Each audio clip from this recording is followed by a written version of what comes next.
Students at the University of Texas, friends of the 40 acres, even some of you haters out there, welcome to this special On the Roof with the Frank Erwin Center, the Drum, here in beautiful capital city Austin, edition of the Fireside Chat. Joined here by special guest, well-known Austinite, friend of the 40 acres, Texas grad, just one of the best human beings this world's known and still gets to know on a daily basis, Matthew McConaughey. Matt, we're glad you're here, man. Hey, great to be here, Coach. Big time. Let's get right to it. Come on. Students, I'm a bucket list guy. You know, in life, I always dreamed about, actually, this is a true story, man. I swear on my 3 daughters. You, Charles Barkley, and Willie Nelson on a roof. I always had this vision. Oh, yeah. 2 out of 4 ain't bad. You're on your way, man. That little foursome would be a hell of a party. We might need that. I think they got a fire extinguisher here already. We might really need it then. Could you help me get that together sometime, man? Let's work on that, man. So speaking of bucket list, I know you're a man that's accomplished a lot, but is there anything kind of left on the list, man, something you'd really like to do? Tell the Texas students. What would I like to do in life? I tell you what, this would be my favorite goal to achieve in life. To have my 3 kids, I got 13, 12, and 9, to when they're 30 years old, that I can be counted as one of their best friends on one hand. Solid. That's solid advice. Simple and solid. Speaking of the Frank Erwin Center, we're sitting here on the drum, we're on the roof, and it's a beautiful day in the capital city doing the Fireside Chat. I know you've this building's been a part of your life for a long time, not only as a student, but post-grad. What is one of your best memories of the drum? Oh, I had a good time at a Warner concert, a Sting concert, but I really like Kevin Durant putting up 34 points in 2007 in his Big 12 debut. There was the BMW years, which were very nice. There was beating Kansas, I think, in 2008 when they were 3, where the students we did raise the roof off of this place. It was lifted. You could feel it shake. There was an Arkansas game that we didn't win, but that house we had this house on fire that night. Special venue, no doubt. Why are we on the roof here at this Fireside Chat? Tomorrow is the last game in history of men's basketball here at the Frank Erwin Center. We play the defending national champions, top 10 ranked Baylor Bears from right up that road, I-35. Right behind us. Game starts at 8 o'clock. Texas students, we're opening the gates, gate E and double E, at 6:30 p.m. We got free t-shirts, free Raising Canes, all sorts of stuff.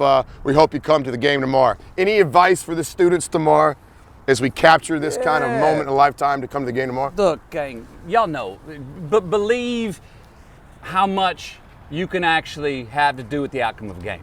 Y'all know that, but you don't very often get to special times like this where you get to be there for the last game in a place that is as historical as the Frank Erwin Center, and you're going to shepherd it off to what's going to be the Moody Center next year. But this is the last time. So I say this: we dare you. Coach Beard and I are on the roof right now, all right? But we won't be tomorrow night. So blow this thing off tomorrow night. Yeah, I love that, man. Speaking of foreigner, nice little soundbite there. One thing I enjoy with the Texas students, the relationship that we're forming this first year, it's just a little advice from time to time. I try to give the Texas students a song of the week every time we do a Fireside. Mine, this time, actually is an old school. It's by the Drifters, a 1962 song, Up on the Roof. Texas students, check that out. James Taylor did a remix years later, but my personal favorite is the original, Up on the Roof. That's my song of the week. What's your song of the week for the Texas students? Take the lid off. Take the lid off. It's an imaginary thing. Take the lid off. Fly, baby. That's an original that I just made up. I like it. Texas students also like to kind of share not only a spot around town to frequent and maybe a short little road trip. My frequent kind of dive restaurant of the week is El Patio on Guadalupe. Oh, yes. If there's a better Tex-Mex there, I want to meet it. I don't think there is. Saltine crackers with the chips? Hell yeah, they do. El Patio. That way in 89 too. El Patio. If you're going to take a little road trip, how about 80 miles right down the road, down there by Llano Mason, Castell, Texas. One light town, actually no light town. Castell General Store, Randy, his son Mark. Get the burger, tell him to cook it medium, and toast the bun. What's your favorite spot or one of your favorite spots in Austin, and how about a road trip to recommend to the Texas students? Favorite spot in Austin, gosh, dog, the grill in my backyard's good when I got the right ribeyes off the right ranch down south of here. Are the students invited to the backyard? Are the students invited? Yeah, all 52 grand. Here we go, baby. I gotta have a lot of cow for y'all. Right now, my favorite restaurants. When my mother-in-law comes into town and actually makes feijoada, she's from Brazil. That's a special dish that she makes, so I don't have to travel far from it. Can you spell feijoada? Feijoada? I have no idea how to spell it. My son was up here. He could say it with the Portuguese accent a hell of a lot better than I can too. But it's called feijoada. What do we got in town, man? I still. Uchi and Uchiko are still my favorite sushi in the world, and that's funny because we're an inland town. But I've been to Japan, I've had it in LA, everywhere. When I'm gonna go eat clean sushi, that's still my favorite. Look, burger. I gotta tell you this is an oldie but a goodie, and it's not a special, and it is a chain, but damn, it's a fun chain. This is where I stop when I'm on the road. I can't get enough of Sonic cheeseburgers. The double cheeseburger with jalapenos and double cheese, and they do melt the cheese into their top bun.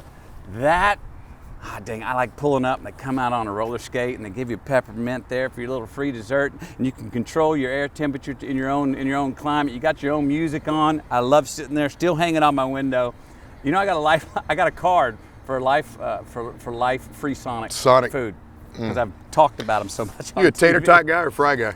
I'm a fry guy more than a tater tot guy, but I will actually go back for another burger before I'll do fries most of the time. Solid advice. It's all coming out today. Solid advice. Texas students, we also hit on the educational part here in the Fireside chat. You know, that side's important to me. My book of the week, we actually talked about your book a couple Firesides ago, Green Lights. Solid, man. Solid work. Thank you. How about Willie Nelson's book here, Letters to America? I am currently reading this. I'm not a speed reader, but I do read a few pages a week, put it on the bedside table. It's a great book, Willie Nelson. Any book recommendations besides your own? Yes. It's not a book, it's an essay by Ralph Waldo Emerson. It's an essay called Self-Reliance. Man, I don't know, it's like 23 pages long, but it's so, every one of you students should read it. It's so damn good to talk about speed reading. Here's how slow of a reader I am and how good that essay on self-reliance is. Have you read that? No. Oh, geez. Open it up tonight. It's so good that, for me, I read one line and had to go, whoa. I've got to shut the book and take a walk with that to see if I can apply that in my life for the next 2 weeks before I could go back to read the next line. It took me like 8 months to read the 23 pages. That's how heavy and good that the words were. Ralph Waldo Emerson's essay on self-reliance. Take it all in, Texas students. Hit replay, watch it again. Worldly advice coming here for you. You know, Matthew, when I think of you, obviously I think a guy that enjoys living. You just seem to me one of those guys that probably isn't motivated by possessions, but probably kind of the next moment in the journey. But with that being said, I like to share some things with the Texas students from time to time. One of my possessions that I really value is this old t-shirt. Huh? Love Got it. this in the early days. The original JK Living shirt. Hey, I've had about 11 jobs since then, a bunch of storage sheds all over the world. This thing has always made it somehow. This is the original too. This one has made it. Anything in your old leather bag, any one possession that you're going to grab? Yeah. The first Og Mandino book, The Greatest Salesman in the World, is a paperback that found me. I didn't actually find it. I tell the story in Green Lights, but it found me at a time in my life while I was at school right here, and it gave me the courage to take the choices to go the direction that I'm heading on now. And it's called The Greatest Salesman in the World. It was a paperback, and I found it. It gave me the courage to say I don't want to go to law school. I want to go to film school. When I went to film school, started making films behind the camera, gave me the courage to go, oh, maybe I'll get in front of the camera. Well, that was back in 1990. So, whatever, 32, 42 years later, that book really has had a lot to do with where I am right now. I love that word, courage. We're going to need some courage to try to beat Baylor here tomorrow night at 8 o'clock at the Irwin Center. Last game ever in the history of this great venue. Texas students, we're going to open the doors at 6:30 for you with all sorts of free stuff down the road here, Irwin Center. Matthew, another thing I really enjoy with relationships we're having with the students here our first year is just trying to give them some advice. Yeah. No fluff. We try to bring it from the heart. Yeah. Obviously, to me, you're a relationship guy. Yeah. Beautiful family, beautiful wife. I say this with all due respect. Your wife is smoking, man. Yes. You could be I agree. you could be a college recruiter. 'Cause I look at you, you're a good-looking guy, but I look at her, man. This is what recruiting is all about. Outran my coverage. Yeah, I like it. And so any love advice, relationship advice and love to these advice. Texas students that find themselves in relationships? It ain't supposed to be easy. Also this, I would say. The girl or guy of your dreams don't exist. So find the best one you can right here on Earth. Oh, man. And Woo! All right, Longview, Longview, Uvalde. Uvalde. How special are these places to you? Uvalde is where I was born. Uvalde we moved from when I was like 9, 10 years old. I remember we left there because a Wendy's had moved in and it was becoming too big of a city. We had just crested 10,000 people, so we got out of Uvalde. Actually, my dad had moved to Longview because the oil boom had hit. And Longview was the fastest growing city in the nation. There's a lot of chance for work in the oil field business. We moved to Longview. Longview's that piney thicket, man. Yeah, I mean, talk about, that's where so from 10 until 18, I went through a high school and had a lot of my friends I still got in life from there. Longview's where I sort of, Uvalde's where I learned to deal. Longview's where I learned to dream. Sitting atop a treehouse, a 13-story treehouse in Longview, Texas that I built. For the first time I could see the horizon far enough where I saw the curve of the earth. And that allowed me to go, I didn't know I could see that far. Let's start having some dreams that may be over the horizon. When and where did you hit the first bongo? The first skin? Oh man, I was hitting skins, playing any skin I could find before I even got to college here. Now, I've still played the skins. There was a little interlude where I was really playing. I was in such a good rhythm at 2:32 a.m. on October 19th, 1999. I was in such a good rhythm that evidently the cops decided to come here. Heard about that. That's why you're on my bucket list, you know? That's why it's supposed to be you, Barkley, and Willie. And I still get away with them. I just got a property now where I don't have neighbors so close it doesn't wake them up. Oh. Hey, Texas students, let me get the word out here right now because I know it's going to be a buzz tomorrow night after this game. The coaching staff's going to be wearing these sick Nikes tomorrow, making tribute to the Irwin Center. We have Irwin Center seat fabric on one swoosh. We got a real game ball. We've got actually a piece of the net. These are sick, made by our friend Jake out there in San Antonio at Dank and Company. So I want to get that word and that shout out to Dank. I know our fans and Texas students are going to love watching the Sneaks tomorrow. In conclusion, we've given you great spots, great advice, the love advice. How about one final just kind of shot of real talk here to the students, kind of motivating them not only to come to the game tomorrow, but more importantly, to finish this semester off strongly. You got one shot, you got one time. Make it count. I mean, look, I remember there, you're 18, you're 19, you're 20, you're 21, you think you're gonna live forever, and good. You should think that. And I'm not asking you to start thinking like, oh, I gotta get all serious about my life so quick, but I'm saying enjoy this time, but look over that horizon a little bit.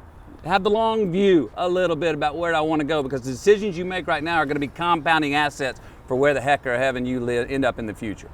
So make it count, man. Life ain't supposed to be easy. You're supposed to be confused, frustrated. What the hell's going on? Why am I here? I don't like this. This is unfair. That's the gig. Play the game. That's it. And enjoy playing the game. That's as good as it gets. In conclusion, on a personal note, I know I speak for a lot of people when I say this. You know, I tell the players all the time, more important things in life than basketball, leave a legacy. I tell the coaches all the time, more important things than today, like let's leave this job better than we found it. And I think when I think about you, it's exactly what you do.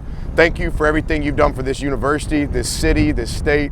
Every time somebody calls you on you in this city, this state of Texas, you always come answering. And men's basketball is one small, great example. Thank you for what you do for our program, this university, our athletic department. Man, this world's a better place because you've been in it. Much, much respect. Much respect. Thank you for those words. Appreciate it. Texas students, thanks for watching this week's edition of the Fireside Chat. See you out here tomorrow night for the last men's basketball game ever against an opponent that we have a lot of respect for. My friend Scott Drew, they'll be bringing the Bears down here tomorrow night for a great college basketball game. Hook 'em. Hook 'em, baby.